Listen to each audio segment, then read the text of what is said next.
হাজার বছর ধরে আমি পথ হাঁটিতেছি পৃথিবীর পথে, সিংহল সমুদ্র থেকে আরও দূর অন্ধকারে মালয় সাগরে। অনেক ঘুরেছি আমি বিম্বিসার অশোকের ধূসর জগতে, সেখানে ছিলাম আমি আরও দূর অন্ধকার বিদর্ভ নগরে। আমি ক্লান্ত প্রাণ এক, চারিদিকে জীবনের সমুদ্র সফেন। আমারে দুদণ্ড শান্তি দিয়েছিল নাটোরের বনলতা সেন। চুল তার কবেকার অন্ধকার বিদিশার নিশা, মুক্তার শ্রাবন্তীর কারুকার্য অতি দূর সমুদ্রের পর। হাল ভেঙে যে নাবিক হারিয়েছে দিশা, সবুজ ঘাসের দেশ যখন সে চোখে দেখে দারুচিনি দ্বীপের ভিতর, তেমনি দেখেছি তারে অন্ধকারে। বলেছে সে, এতদিন কোথায় ছিলেন?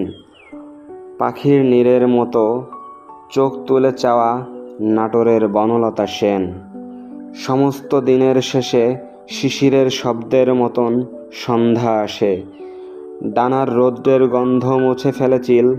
পৃথিবীর সব রং মুছে গেলে পাণ্ডুলিপি করে আয়োজন, তখন গল্পের তরে জোনাকির রঙে ঝিলমিল। সব পাখি ঘরে আসে, সব নদী ফুরায় এ জীবনের সব লেনদেন। থাকে শুধু অন্ধকার, মুখোমুখি বসিবার বনলতা সেন।